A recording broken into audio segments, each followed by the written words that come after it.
Hello বন্ধুরা, কেমন আছো তোমরা সবাই? আশা করি তোমরা ভালো আছো। তো আজকে তোমাদেরকে কোনো ব্লগ না, জাস্ট একটা ছোট্ট ভিডিও তোমাদের দেখাবো। তো ভিডিওটা শুরু করে দিয়েছি। প্রথমেই বলি, আমি যাচ্ছি ছেলের স্কুলে। আজকে ছেলের স্কুলে গার্জিয়ান মিটিং আছে এবং ছেলের রেজাল্ট দেওয়ার আছে। তো তার জন্য যাওয়া, সকাল সকাল তাড়াহুড়ো করে রেডি হয়ে নিলাম। ছেলেকেও রেডি করে ছেলেকে ওর বাবার কাছে রেখে আমি বেরোলাম। তো দেখো এখানে এবারে ছেলের স্কুলে যাওয়ার ওখানে একটা মন্দির আছে, মা কালীমার মন্দির, খুব সুন্দর, মানে অপূর্ব। মুখটা দেখলে না মনটা ভরে যায়। তো মায়ের মন্দির দর্শন করে, মাকে দর্শন করে, তো আমরা এবার দেখো রাস্তাটার অবস্থা, হে ভগবান! আর কি রাস্তাটা আরও খারাপ ছিল।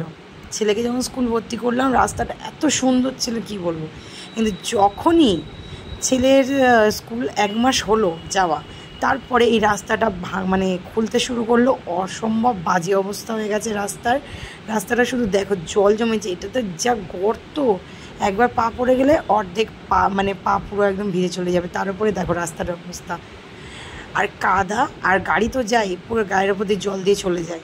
ওই জন্য 7 দিন যদি ছেলেকে স্কুলে মানে দিতে যাই, 6 দিনে আমার 6টা ড্রেস পরে যেতে হয়, এরকম একটা ব্যাপার।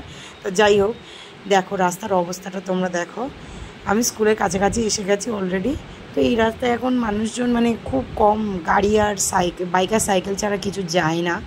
তো স্কুলটা অসম্ভব ভালো স্কুলও, কিন্তু স্কুলের এই রাস্তা খুলেছে, এটা অ্যাকচুয়ালি রাস্তাটা খুব ভালোই ছিল, কিন্তু এটা হওয়ার কারণ হচ্ছে রাস্তা খুলে এটা করছে। আমি স্কুলে চলে এসেছি সই করার জন্য, আবার চলে যাচ্ছি।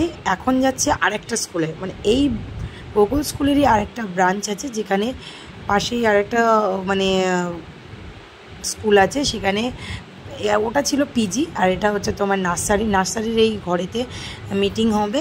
তো মিটিংয়ের এখানে আমি যাচ্ছি, কিন্তু এত রাস্তা খারাপ যে আমি যেতেই পাচ্ছি না। আর তার উপর দিয়ে বাইকগুলো হাঁ হাঁ করে বেরিয়ে যাচ্ছে, এত জোরে জোরে বাইকগুলো যাচ্ছে যে গায়ের ওপর দিয়ে কাদা ছিটিয়ে চলে যাচ্ছে। দেখো তোমরা, এসে গেলাম।